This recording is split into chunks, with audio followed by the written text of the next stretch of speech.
Hai guys, hari ini kita mau ke Splendid. Ngapain sih? Jadi kita ke sana mau lihat hewan-hewan. Ikutin keseharian kita yuk.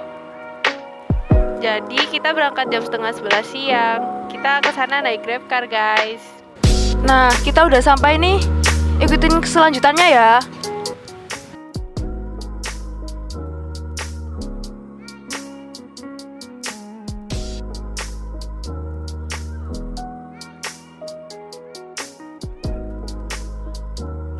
Yang pertama, burung.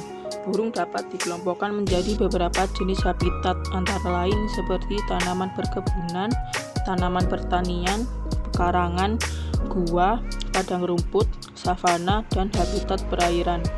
Jenis makanan burung: biji-bijian, beras, biji kenari, sorghum, serangga kecil, ulat, dan cacing tanah. Cara berkembang biak burung dengan cara bertelur. Setelah telur keluar dari tubuh betina, telur tersebut akan melalui masa inkubasi hingga menetas dan menjadi individu yang baru.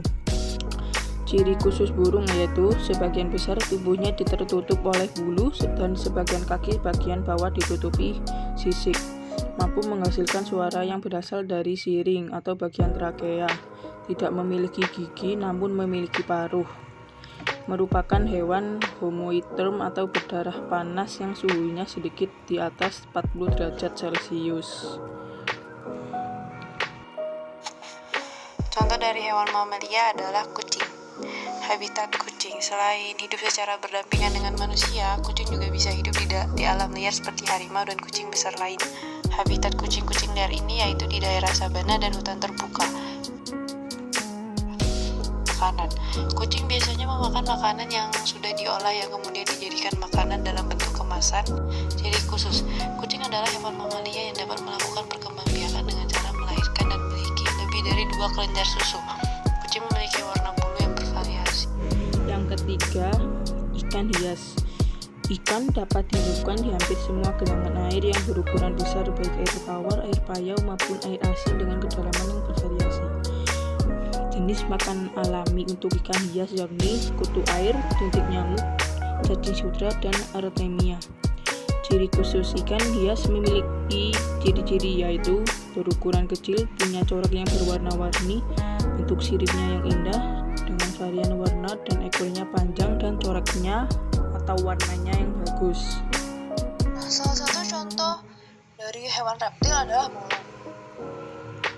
Hewan ini lebih suka hidup menyendiri dan biasanya ditemukan di dalam hutan dan berkeliaran di tumbuhan.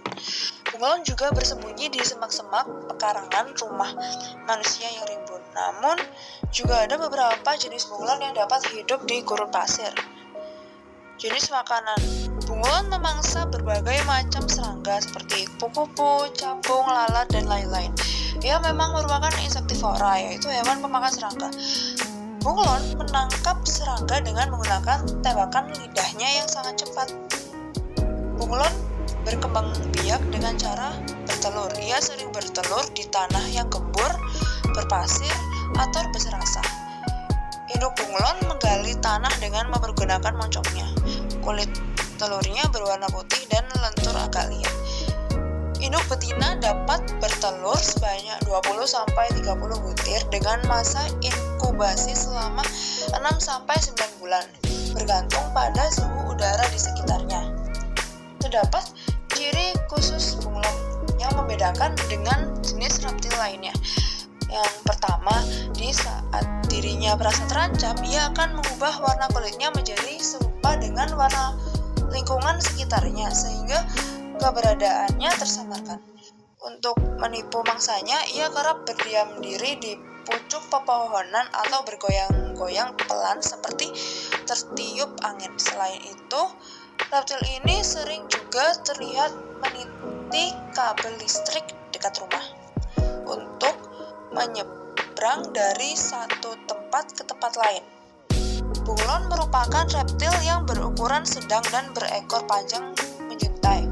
Dari panjang totalnya yang sekitar 55 cm, 4/5-nya adalah ekor, kepala persegi dan bersudut. Pengaruh perbedaan jika hewan ditaruh di kandang.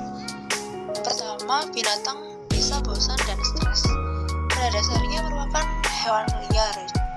Jadi, mereka pasti akan merasa bosan saat berada dalam kandang. Apalagi kalau kita menyediakan kandang yang kecil dan sempit.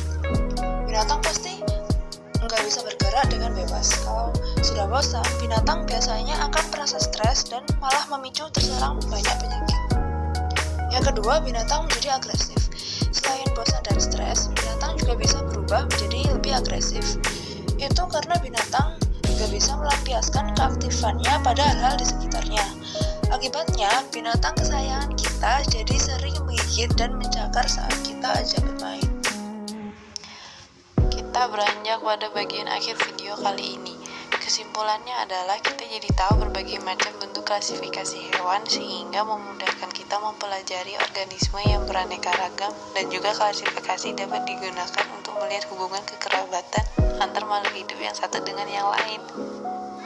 Semoga video penjelasan kali ini bermanfaat buat kalian. Terima kasih guys kepada kalian yang telah menonton video ini sampai akhir. Jadi setelah dari Splendid kita ke mall jalan-jalan guys. Hehehe. Lalu kita sholat dulu di sana. Setelah sore kita pulang ke rumah.